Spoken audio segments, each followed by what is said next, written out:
पुरुषोत्तम मास चालू हुआ है, अधिक मास चालू हुआ है। अधिक मास के महीने में पूर्णिमा का जो व्रत है भगवान विष्णु का भी है तो शिव का भी है, दोनों स्वीकृत है।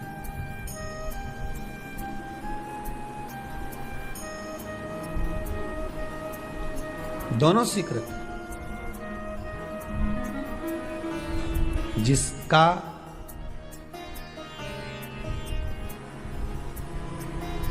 चंद्र आपकी पत्रिका में, आपकी राशि में, आपके स्वरूप में, हर व्यक्ति के संपूर्ण शरीर के अंदर 33 कोटि देवता विराजमान है। अलग अलग इंद्रियों पर अलग अलग देवताओं का निवास है। कभी मौका मिले तो अच्छे से उसको समझना। पूरे शरीर में अलग अलग इंद्रिय पर अलग अलग देवता। जिस व्यक्ति को रात्रि में, जैसे ही रात हो या दिन हो, भोजन करने के 15 मिनट के बाद ही नींद की झपकी आ जाए, समझ लेना चंद्र कमजोर पड़ गया, चंद्र गड़बड़ हो गया। बहुत ध्यान सुनिएगा जरा। पूर्णिमा का व्रत किसके लिए, वो भी ध्यान से। शायद आपने कभी सुना ना सुना, पर अच्छे से सुन लोगे ना ये व्रत कथा, बार बार नहीं मिलने वाली। फिर इसके बाद तो तुम भले वो फिर फेसबुक यूट्यूब पर बाद में निकाल के भले सुनते रहना, पर सुन लो पूर्णिमा के व्रत का महत्व पूरा। एक, भोजन के बाद जब नशे जैसा माहौल हो जाए, आपको बिल्कुल कोई छेड़े ही नहीं, सोई नींद आएगी, जब लग जाए कि अब तो 2 क्षण सोना ही पड़ेगा, नेत्र कितना ही जगाओ तो भी नहीं माने, फिर तो बिन पिए नशा हो जाता है, जो बोले भोले जाता। तो ये जब ये चंद्र अपना प्रभाव दिखाता है तो भोजन के बाद आपको डुबा देता है। ठीक है,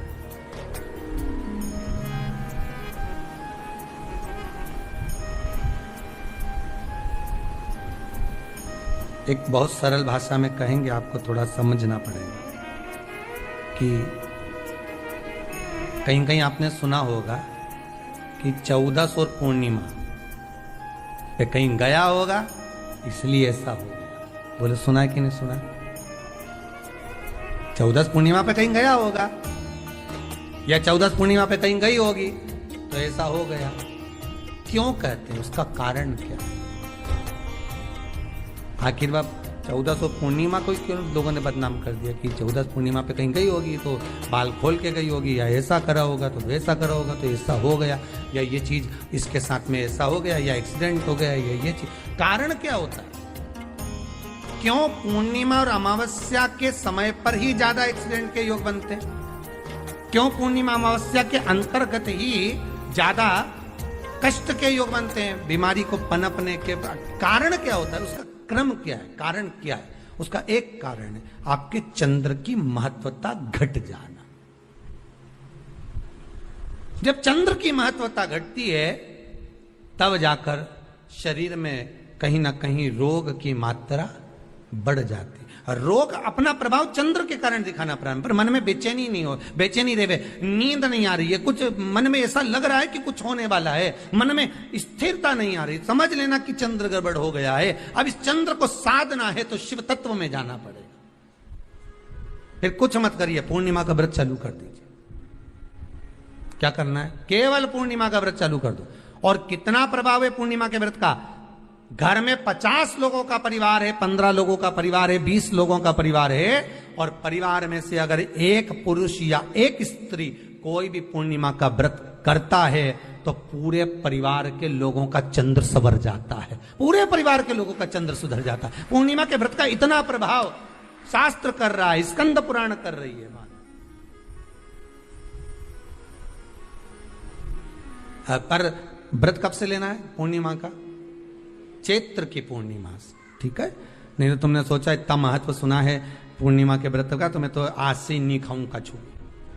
आज से ले लो। तो ये हर कोई सब तुम्हारा मर्जी पड़े, तुम तो आधी रात को उठ के भोजन करने लगो, तो ये कहीं वर्णन नहीं है। तुम तो आधी रात के नहा लो, तो ये कोई महत्व है? तो हर चीज का एक समय होता है कि इतनी बजे उठना, इतनी बजे मंजन करना, ऐसा करना, भोजन करना, ये समय पर फलाहार करना, ये समय पर ये, तो ये सब चीज का एक समय होता है, हर चीज का एक समय। अब कथा तुम दिन में सुन लो, शाम की सुन लो, अब आधी रात को तुमको कोई उठा के 1 बजे रात के उठ, भेरू उठ जा, कथा सुन ले, तो भेरू उठेगा? और आधी रात को भेरू उठ भी गया ना तो तुम्हें भेर भी बना देगा। हर चीज का एक समय होता है कि आपको ये समय पर आपको ये ग्रहण करना, आपको इस समय पर भगवत स्मरण करना, आपको इस समय पर नाम जाप करना, आपको इस समय पर भगवान की भक्ति को धारण करना। परिवार में अगर किसी ने एक पूर्णिमा का व्रत कर रखा है, एक व्यक्ति ने भी करा है, तो 50 की ग्रह दशा जब उसके स्पर्श में आती है, पूर्णिमा का जो व्रत होता है ना, स्पर्श का सुख दे जाता है। बहुत बहुत ध्यान दीजिएगा। जैसे आपने किसी ने पानी मांगा, आपका पूर्णिमा का व्रत है, और भले आप उठ के पानी लेने नहीं गए क्योंकि आपका व्रत है, क्योंकि जिसका व्रत होता है बेचारी वो तो ज्यादा कुछ करती ही पाती, पर किसी ने आपको पानी लाकर तो दिया ना। अब पानी लाकर जिस व्यक्ति ने दिया उसका स्पर्श तो हुआ ना। ये अभी गई थी ना दूसरी लहर कोरोना महामारी, इसको देख लो, इसको टच किया, इससे टच होकर उस पर गया, उससे टच होकर उस पर गया, तो ये कोरोना महामारी। अब जब ये कोरोना महामारी टच करने से फैल सकती है, तो व्रत का पुण्य टच करने से क्यों नहीं बढ़ सकता? विचार करिएगा जरा, उसका भी तो पुण्य। अब आपने किसी को जल दिया जिसका व्रत था उसको जल दिया। और सरल भाषा में समझ लो, कभी मथुरा वृंदावन गए हो आप लोग? अगर मथुरा वृंदावन गए होगे, उज्जैनी गए होगे, काशी गए होगे, कहीं तीर्थ में गए होगे, या कभी कुबेरेश्वर धाम कभी आप लोग आएंगे जाएंगे, कभी आपको ज्ञात होगा, तो कभी आप लोग दर्शन करेंगे कि जब भोजन प्रसाद होता है तो लोग उसको बांटने के लिए देते हैं कि कोई आया है तो उसको कुछ प्रसाद मिल जाए, भंडारे की प्रसादी मिल जाए। तो भंडारे की प्रसादी जब वो खाता है, उसका स्पर्श होता है, स्पर्श होता है तो जिसने भोजन किया उसका पुण्य जो दे रहा होता है उसके खाते में चले जाता है।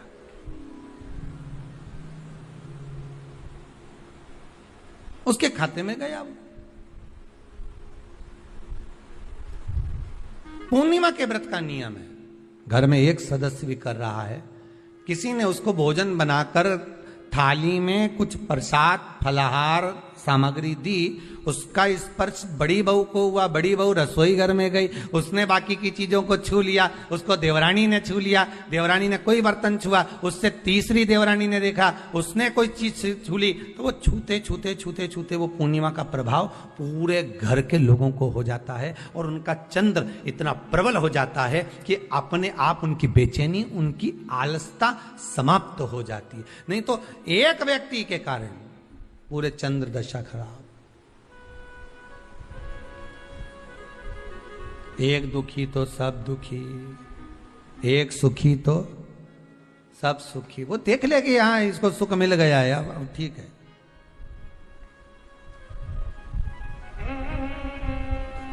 जब बेचैनी लगे, 1400 पूर्णिमा आए और आपको लगे बेचैनी बहुत ज्यादा है, मेरे को थोड़ा बेचैनी, ना जाने क्यों ऐसा होता है कि 14 पूर्णिमा आई और मेरे को बेचैनी, तो समझ लेना कि चंद्र गड़बड़ है। फिर क्या करना है? एक व्रत घर का कोई भी सदस्य पूर्णिमा का प्रारंभ कर दे। ज्यादा नहीं करो तो थोड़ी करो, पर करो व्रत।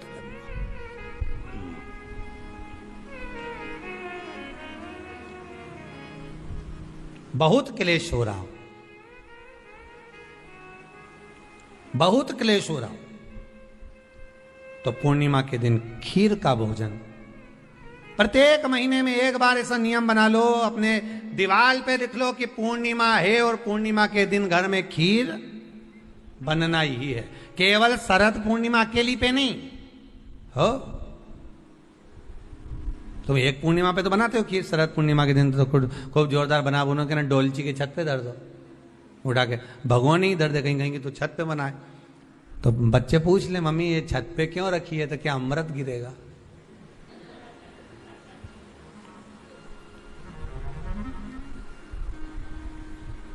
अब बोलो जम के जरा, क्या गिरेगा? अमृत गिरेगा। अच्छा, अब शिव महापुराण की कथा स्कंद पुराण तो कहती है पूर्णिमा के महत्व को जो दर्शाया जाता है कि शरद पूर्णिमा के दिन चंद्र में से अमृत तत्व गिरता है, गिरता है। पर कब गिरता है? अरे जम के तो बोलो, जब उस खीर का ढक्कन हटा हुआ, केवल खीर का नहीं अपना भी ढक्कन हटाओ, तभी तो अमृत गिरेगा। अब दिमाग में तो ढक्कन बंद है, खीर रख दी छत पे। भगवान मन में सोच रहे कि देवताओं को अमृत कब मिला था? जब उन्होंने मेरा नाम पुकारा था। केवल खीर बना के नहीं धरी थी कि छत पे खीर धर दो और अमृत आ जाएगा। नहीं नहीं, खीर के पास बैठकर थोड़ी देर बैठकर हरे राम कहो सीताराम कहो, सीताराम कहो राजा राम कहो, कुछ भजन तो गाओ। अब तुमने तो नीचे से बना के छोरा के दे दी, धर या ऊपर छत पे, और छत पे ले जाके खीर धर दी और खीर रखी तो मम्मी ने क्या केवल ढक्कन लगा के रखना, बिल्ली खा जाएगी। तो उसमें ढक्कन केवल खीर में नहीं लगाया, अपनी बुद्धि में भी लगा लिया। अरे स्कंद पुराण की कथा कहती है जब पूर्णिमा के दिन तुम खीर बना रहे हो, अगर शरद पूर्णिमा के दिन खीर बना रहे हो तो प्रयास करना कि थोड़ी देर बैठकर राम नाम, कृष्ण नाम, शिव नाम, भगवान की भक्ति का 2-5 भजन तो हो जाए। अब दिमाग में लगा ढक्कन, खीर में भी लगा दो ढक्कन, अमृत कहां से झड़ेगा? भगवान भी सोचे, ना राम नाम लीनो तूने भरी जवानी में, तो डूब के मर जा रे चुल्लू भर पानी में। अब भगवत भजन करे नहीं और क्या कि अमृत झड़ेगा? भगवान के कहीं नहीं झड़े, फालतू की बात। राम नाम बोलती तो अमृत झड़ता, कृष्ण नाम बोलती तो अमृत झड़ता, भगवान का भजन करती तो अमृत झड़ता। इसलिए शरद पूर्णिमा पे मंदिरों में जो खीर बनती है ना, तुम्हारे घर की खीर और मंदिर की खीर के मिला के देखना जरा, दोनों में स्वाद किस में आए, जरा मिला के देखना। मंदिर की खीर में स्वाद आ जाए, क्यों? वहां भाइयों बैठ के खूब भजन गाए, तावा का हंडा में ता तो दरो पानी नीनाए भोला नवा के रंग। अब दिन रात के जो भजन गाने पिली ने 9 बजे से लेकर 12 बजे रात तक खूब गाया, वो भजन का जो अमृत था वो खीर में मिल गया, खीर में मिला तो स्वाद आ गया। अब तुम तो गाई ही नहीं, तो डब्बा में कहीं खाक स्वाद आए।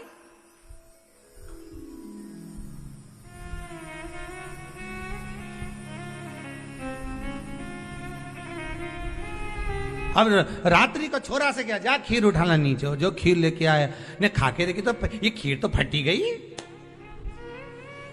अब खीर ही फट गई। छोरा से 2 धर के दिया, कर तो ढाक के नहीं आया? नहीं ढाक के आया। तो इसमें तो मैंने वो चिरौंजी डाली थी, दाग चिरौंजी, पर ये बिजली का कीड़ा होने का और डाली थी दाग चिरौंजी, आ गए हम। उस समय पे बिजली का कीड़ा बहुत चले, शरद पूर्णिमा के टाइम पे काला वाला, और एक ही आ जाए नहीं तो पूरा इलायची का स्वाद दे जाए। अब डाली थी दाग चिरौंजी, आ गया वह कीड़ा भी। रण की कथा कहती है, महाराज पूर्णिमा का जो चंद्र है वो विशाल का है, और उस चंद्र की पूर्णता में हमारी अभिलाषाएं भी पूर्ण हो। आप आस्था चैनल के माध्यम से जितने लोग कथा सुन रहे हैं, फेसबुक यूट्यूब पर जितने कथा सुन रहे हैं, और कुबेरेश्वर धाम में जितने कथा सुन रहे हैं, आप में से कितने लोग हैं जो पूर्णिमा का व्रत करते हैं?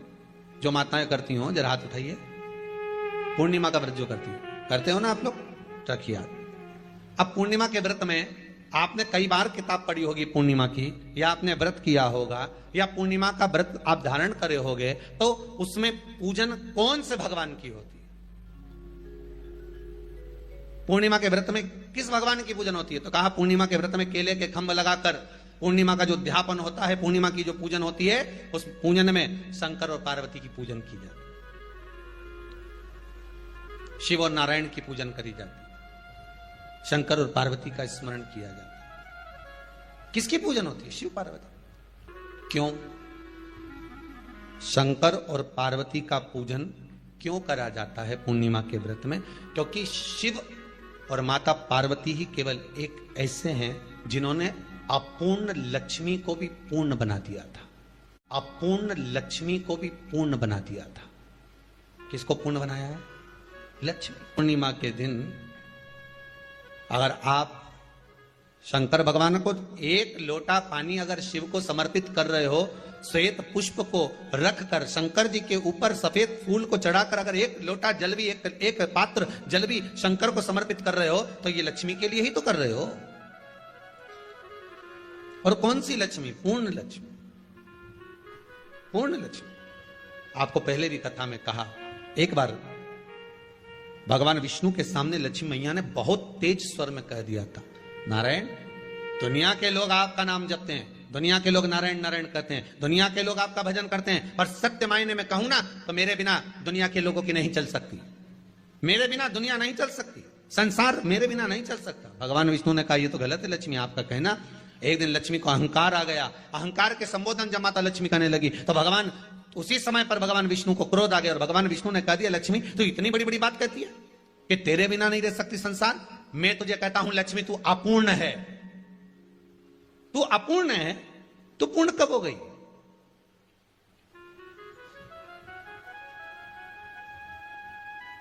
तेरी पूर्णता कहां हो गई? लक्ष्मी की आंख से आंसू बहने लगे। आज आपने मुझे अपूर्ण कहा है। आपको मालूम है आप मुझे अपूर्ण कह रहे हो? आपको यह ज्ञात हो रहा है? आप मुझे अपूर्ण कह रहे हो? भगवान कहते हैं, हाँ लक्ष्मी मैंने तुझे अपूर्ण कहा है। अपूर्णता का मतलब आप जानते हो ना? भगवान कहते हैं, लक्ष्मी मैं सब जानता हूं। लक्ष्मी रोती हुई माता सरस्वती के पास पहुंच गई। सरस्वती ने पूछा, क्या बात है लक्ष्मी, क्यों रो रही हो? लक्ष्मी जी ने कहा, क्या बताऊं सखी, मेरे पति ने आज मुझे अपूर्ण कह दिया है। तो क्यों रो रही है तू? अपूर्ण अगर कह दिया, पति ने ही तो कहा है ना, तो क्यों रोना? चल मेरे साथ में। और सरस्वती मैया माता लक्ष्मी को लेकर सीधे पहुंच गई माता पार्वती के यहां। माता पार्वती के यहां जब पहुंची है, माता पार्वती जी ने लक्ष्मी जी को देखा और सरस्वती को देखा तो पूछा कि बात क्या है, क्या हो गया ऐसा, क्या हुआ, क्या है ऐसा जो तुम दोनों आज मेरे पास में आई? क्या हुआ? पार्वती जी कुछ बोलती, शिव जी का ध्यान माता सरस्वती की ओर और लक्ष्मी की ओर गया और भगवान शंकर जान गए कि आज भगवान नारायण ने लक्ष्मी जी को अपूर्ण कहा है। अब देखें माता पार्वती क्या कर सकती है। इसको पूर्ण बनाने के लिए करेगी क्या? क्या हुआ? माता सरस्वती जी बोली, लक्ष्मी को अपूर्ण कह दिया। अपूर्ण कह दिया? हाँ, तो क्या सोचना उसके लिए? इसको मैं अभी पूर्ण बना देती हूं। माता जगत जननी पार्वती ने गोदी में विराजमान गणेश जी को उठाया और उठाकर लक्ष्मी जी की गोद में दे दिया। ले लक्ष्मी, आज से तू पूर्ण हो गई। लक्ष्मी आज से तू पूर्ण है। गोदी में जब तक संतान नहीं है तो नारी को लोग अपूर्ण समझते हैं, पर माता पार्वती जी ने संपूर्ण ब्रह्मांड में एक सिद्धता प्रदान कर दी कि अपने गोदी के लाल को, अपने गोदी के पुत्र को माता ने लक्ष्मी की गोद में देकर लक्ष्मी को पूर्ण बना दिया। वो दिन कौन सा था? पूर्णिमा का दिन, लक्ष्मी को पूर्ण करने का दिन। पूर्ण करने का। केवल अमृत ही नहीं बरसता, पूर्णिमा के दिन लक्ष्मी भी बरसती है। पूर्णिमा के कितने व्रत होते हैं? बोलते जाओ, जरा जल्दी जल्दी बोलो। पूर्णिमा के नारियों को, स्त्रियों को अखंड सौभाग्य के लिए, जो नारी वैधव्य नहीं होना चाहती है, उस नारी को पूर्णिमा के कितने व्रत करना चाहिए? जिस नारी के यहाँ संतान नहीं हो, औलाद नहीं हो, उसको पूर्णिमा के कितने व्रत करना चाहिए? जिस नारी का पुत्र, पति बहुत बीमारी से ग्रसित हो, लग रहा हो कि ये मेरा बेटा बहुत बड़ी बीमारी में घिरा हुआ है, तो नारी को कितने व्रत करना चाहिए? स्वयं भगवान कृष्ण ने माता यशोदा को द्वापर में भी बताया है कि पूर्णिमा के 32 व्रत होते हैं। कितने व्रत होते हैं? 32। स्वयं भगवान कृष्ण यशोदा रानी को, माता यशोदा जी को भी बता रहे हैं 32 व्रत। अब आपको किसी ने बता दिया होगा कि 8 कर लो, 7 कर लो, 6 कर लो, 12 कर लो, इसलिए आपने बोला कि 12 कर लीजिए, 32 कर लीजिए। अरे यहां तो द्वापर की कथा भी कहती है, यशोदा जी ने एक बार भगवान कृष्ण को रोक कर कह दिया, ए कन्हैया रुको। कन्हैया बोले, बोलो मां क्या बात है? कन्हैया जरा रुकिए, इधर आओ जरा। भगवान कृष्ण आए। हाँ मां बोलिए। जगह का प्रसंग है ये, जिस समय पर राधा रानी कुरुक्षेत्र में नंद बाबा और यशोदा जी को लेकर कुरुक्षेत्र के कुंड में, ब्रह्म सरोवर में स्नान कराने के लिए लेकर जाती है, ग्रहण का समय पर। और जब भगवान कृष्ण उस कुरुक्षेत्र के उस सरोवर में स्नान करने आते हैं, तब यशोदा जी ने अपने लाला से प्रश्न किया है, पूछा है कि नारी वेधव्य होकर ना मरे, उसका पति कोई रोग से ग्रसित ना हो, उसका पुत्र किसी रोग में ना पड़े।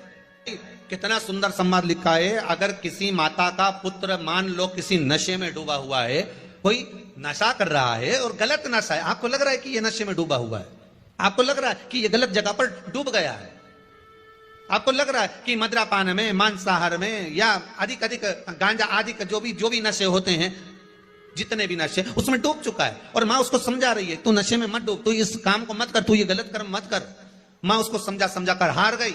तो मेरा माताओं से निवेदन है, आप उसको समझाना बंद कर दो, एक काम करना प्रारंभ कर दीजिए। हमें जो शिव महापुराण के माध्यम से शास्त्र कह रहा है कि आप 32 पूर्णिमा के व्रत प्रारंभ कर दो। उसमें करना क्या है आपको? केवल जिस दिन व्रत रहे, रात्रि के समय पर कोई भी मीठा, कुछ भी सामग्री आप चंद्र की रोशनी में, चंद्र को अर्घ देने के बाद, पूजन करने के बाद उसको रखो, और वही सामग्री जो नशा कर रहा है उसको पूर्णिमा के दूसरे दिन उसको खिलाओ। आप धीरे धीरे खिलाना चालू करेंगे, जिस नशे में वो डूबा हुआ उस नशे से वो छूटना प्रारंभ हो जाएगा। 2 पूर्णिमा व्रत करके तो देखो, तीसरे में तुम्हें जरूरत ही नहीं, धीरे धीरे आप वो छूटना प्रारंभ हो जाएगा। स्वयं भगवान कर रहे हैं, यशोदा मैया ने कन्हैया को रोक लिया कुरुक्षेत्र के उस मैदान में,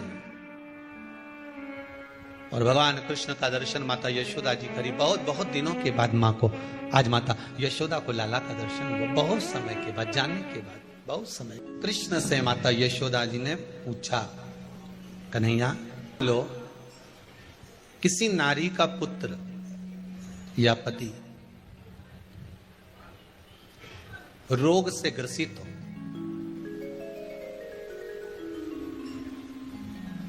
उसके पति की या पुत्र की आयु थोड़ी सी हो, तो हे कृष्ण, उस नारी को कौन सा व्रत धारण करना चाहिए या किसकी पूजन करना चाहिए? ये कुरुक्षेत्र की भूमि का संवाद है।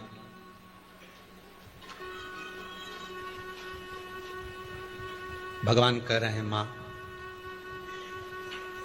अगर नारी अपने पुत्र और अपने पति के लिए, उसकी उम्र की वृद्धि के लिए, रोग मुक्ति के लिए, विश्व के ताप को कम करने वाले चंद्रदेव की आराधना, पूर्णिमा के व्रत को धारण करती है, तो नारी उस व्रत के प्रभाव से अपने पुत्र और पति की बीमारी को, रोग को हर लेती है।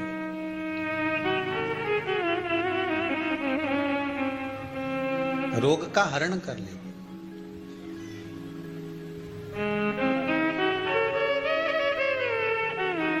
महाराज, जो बच्चा बुद्धि से विकलांग हो, विद्या में कमजोर हो, परीक्षा हॉल में पेपर देते समय भूल जाता हो, वे एक काम ना करता हो, निवेदन है किसी भी पूर्णिमा की रात्रि को 12 बजे गाय के, गौ माता देसी गाय के जो 4 थन होते हैं, उन 4 थन में से जो आगे के थन होते हैं, 2 पीछे की ओर होते हैं, 2 आगे की ओर होते हैं, तो जो आगे के 2 थन है, उस थन का दूध निकलवा लिया जाए, और उस दूध का कोई भी मीठा पदार्थ बनाओ तो ठीक है, ना बनाओ तो उसी दूध में शक्कर मिलाकर पूर्णिमा की रात्रि को, जो विवेक से कमजोर हो, बुद्धि से कमजोर हो, या याद करा हुआ सब भूल जाते हो, या आपके लिए भी है कोई चीज रखते हो भूल जाते हो, विवेक याद नहीं रहता, बुद्धि में इतना प्रबल बल नहीं आ पाता, याददाश्त कमजोर होती चली जा रही। तो किसी भी पूर्णिमा की रात्रि को 12 बजे गाय के आगे के 2 थन का दूध, उसमें कोई पदार्थ शक्कर गुड़ कुछ भी मिलाकर भगवान के चंद्रदेव की साक्षी में उसको पिला दिया जाए। महाराज बार बार पिलाने की जरूरत ही नहीं पड़ेगी, एक ही बार में काम कर जाएगा और विवेक पूर्ण तरह से कार्य कर लेगा। इसी गाय के आगे के 2 थन का दूध बड़ा प्रबल होता है। पूर्णिमा की रात्रि को 12 बजे उसका प्रयोग किया जाए। दूध को निकाल लो शाम के समय, रात्रि के समय ग्वाले से कहकर जिसके यहाँ पर देसी गाय हो वहां निकलवा कर उसको रखा जाए, उसका पान करा जाए। रोग बीमारी में प्रबलता। तो मां यशोदा जी जग कल्याण के लिए पूछ रही है। जब देवता 33 कोटि देवता उस चंद्र के इंतजार में रहते हैं कि ये चंद्र प्रबल होगा तब जाकर ये चंद्र यहां पहुंचेगा, तब जाकर हम मंथन करेंगे, तब जाकर वो अमृत मिलेगा और उस अमृत को देवता धारण करेंगे तो वो आनंद पा जाएंगे। हम क्यों एक एक पूर्णिमा छोड़े? एक एक पूर्णिमा के महत्व को जानिए। कोई पूर्णिमा साधारण नहीं है, कोई प्रदोष साधारण नहीं है, कोई शिवरात्रि साधारण नहीं है। 12 महीने शिवरात्रि पड़ती है, 12 महीने में प्रदोष पड़ते हैं, तो महत्व ही नहीं जान पाते। कौन से प्रदोष पर क्या करना है, कौन सी पूर्णिमा को क्या धारण करना है, कौन सी शिवरात्रि पर। कई लोगों को तो यहां तक नहीं मालूम था कि भाई श्रावण के महीने में भी शिवरात्रि आती है। वो तो बस लोगों के कि शिवरात्रि का पूजन हुआ, तो उसका स्मरण क्यों छोड़े हम?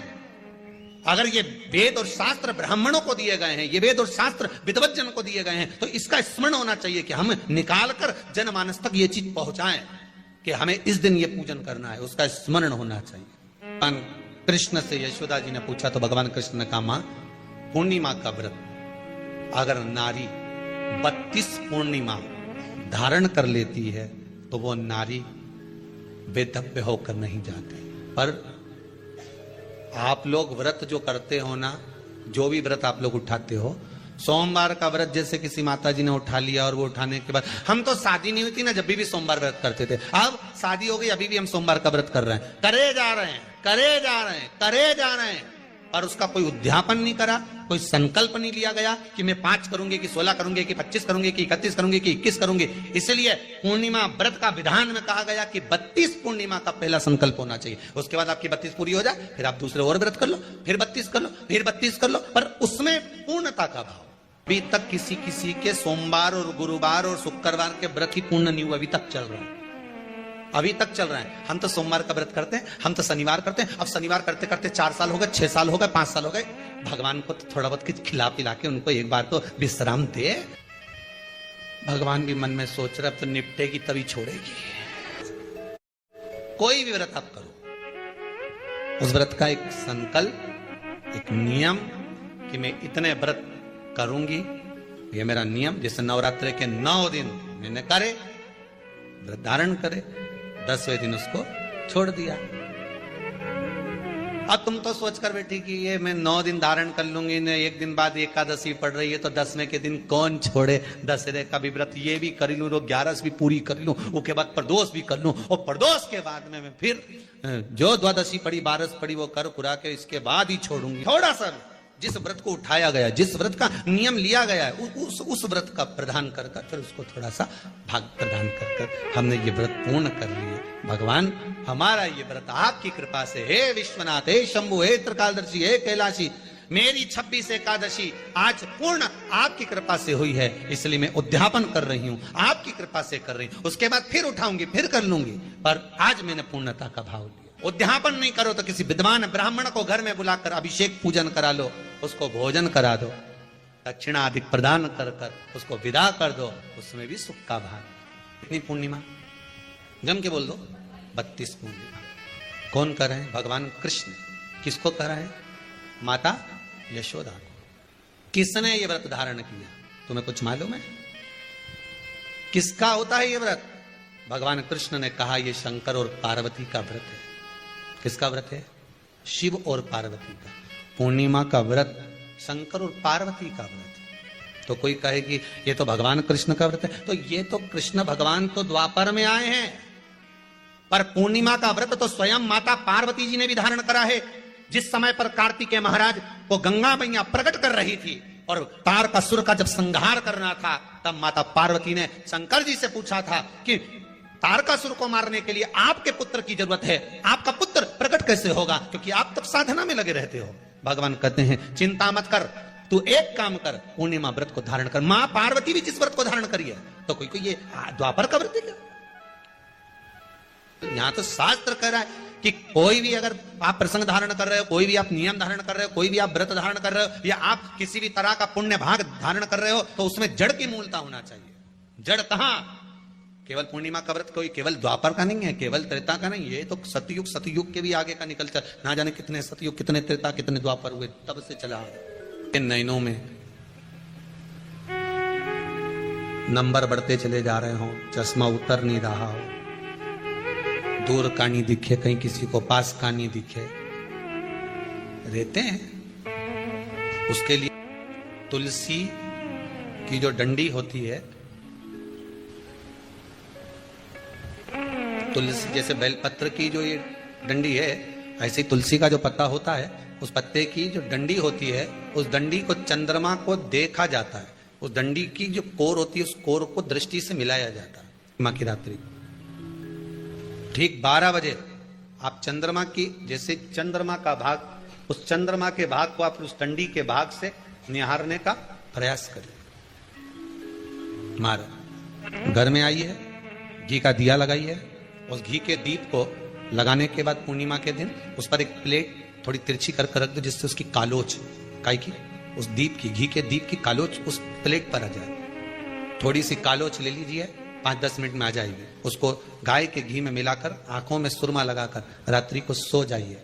3 दिन बाद आप महसूस करेंगे कि नेत्र की ज्योति बढ़ना प्रारंभ हो रही है। अब इस प्रयोग को करने में कोई धन लगा तुम्हारा? अरे बोलो तो सही, कोई दौलत लगी तुम्हारी, कोई संपदा, या फिर तुमने सियोर वाला महाराज के लाके खूब बटोर के दे दिया, कुछ लगा? नहीं। तुम करोगे, लाभ तुम्हें मिलेगा। ये जितनी पूर्णिमा के व्रत हैं, जितने 12 महीने जो पूर्णिमा पड़ती है, पूनम पड़ती है, ये भले दुनिया के लोग कहते हैं कि ये भगवान राधा और कृष्ण से संबंध, हम और कृष्ण से संबंध रखते हैं, पर इनका यदि सही संबंध समझा जाए, इनके सही संबंध का यदि स्मरण करा जाए, इनके सही संबंधों का यदि वर्णन किया जाए, तो शिव और चंद्रमा के जो मिलन का केंद्र बिंदु है वही पूर्णिमा है। केवल एक पूर्णिमा वहीं तक नहीं रही कि भगवान कृष्ण और राधा जी ने रास किया, केवल वहीं तक उसकी सीमितता नहीं है। बात ध्यान रखिएगा, यदि काया का रोग हो गया, मान लो शरीर कहीं से सफेद पड़ रहा है, कहीं से काला पड़ रहा है, शरीर में से खाल की फुकड़ी निकलना प्रारंभ हो गई हो, शरीर में काले काले चट्टे पड़ना चालू हो गए हो, या कोई विशेष रोग हो गया, कोई विशेष में रोग है, बीमारी है, काया बेकार हो रही है, तो सीधी सीधी बात शिव महापुराण की कथा कहती है, सुंदर आनंद में श्रवण कर कर आप अपने जीवन को, ये पूर्णिमा शिव महापुराण की कथा कहती आ रही है। कुछ नहीं करना, पीपल का एक पत्ता, उस पत्ते पर थोड़ा सा चावल, थोड़ा सा चावल, पूर्णिमा की रात्रि को अपने हाथ में लेकर, अपने नयनों से लगाकर, शरीर पर से स्वयं उतार कर उसको दरवाजे के पास रख दीजिए। पूर्णिमा की रात्रि को पूर्ण होने पर उस चावल को दूसरे दिन सूंघ कर बहते हुए पानी में डाल दीजिए। महाराज कितने भी रोग से ग्रसित हो गए, पीपल का एक पत्ता 52,000 ब्राह्मण की साक्षी कराता है। महाराज बहुत ध्यान देना, पीपल के वृक्ष में स्वयं नारायण का, मेरे कृष्ण का वास है। स्वयं भगवान गीता के अंतर्गत कहते हैं कि मैं पीपल का वृक्ष हूं, नारायण उसी में। 52,000 ब्राह्मणों का वासा एक पीपल के पत्ते में होता है। और आपको पहले भी कथा में कहा, गाय, ब्राह्मण, बहन, बेटी, ये सब काल का हरण करने वाले हो, काल को हरने वाले हो। रोग को मिटाई, शिव का स्मरण करो। पूर्णिमा के दिन चावल का एक आखा दाना, आखा दाना जानते हो, पूरा खंडित चावल नहीं, कितना चावल, एक दाना चावल का शंकर भगवान के शिवलिंग पर समर्पित करिए। एक बेलपत्र जिसका डंडी का मुख अपनी ओर हो, जहां से चावल चढ़ाया है, उस चावल के ऊपर अपनी कामना कर कर रख दीजिए और चंद्रमौली भगवान का स्मरण करिए। कौन से भगवान? शंकर भगवान का सर्वश्रेष्ठ सुंदर नाम है चंद्रमौली। चंद्रमौली भगवान का स्मरण करिए, अपनी कामना कर कर बेलपत्र समर्पित कर कर शिव जी पर एक लोटा पानी, एक जल पात्र समर्पित करो, कलश से जल चढ़ा दीजिए, नैनों में वो जल लगाकर अपनी कामना कर कर वापिस घर को आइए। आएगी जो कामना करी है मेरा चंद्रमौली भोलेनाथ उसे पूर्ण कर ही देगा। शिव उपासना के लिए जितनी 12 महीने में पूर्णिमा पड़ती है, एक एक पूर्णिमा का व्याख्यान वर्णन करेंगे। आज तो कथा का महत्तम दिवस है, पहला दिवस है, तो हम उसको महत्व समझें कि पूर्णिमा का महत्व क्या है, हम उसका महत्व समझें कि शंकर और चंद्र का रिश्ता क्या है, संबंध क्या है। भगवान ने जितनी पूर्णिमा बनाई है, जितने नक्षत्र बनाए, जितनी घड़ी बनाई, जितना पल बनाया, जितना समय बनाया, ये शंकर भगवान ने जो बनाया ये गलत नहीं बनाया, श्रेष्ठता के लिए बनाया, जग के उद्धार के लिए, संसार के उद्धार के लिए बनाया। अब उसका प्रयोग आप करें ना करें ये आपके ऊपर है, आप उसका प्रयोग कर रहे हैं ना कर रहे हैं आपके ऊपर। इस वीडियो से संबंधित कोई भी सवाल हो तो आप कमेंट बॉक्स के जरिए पूछ सकते हैं। कमेंट बॉक्स में श्री शिवाय नमोस्तुभ्यं अवश्य लिखें।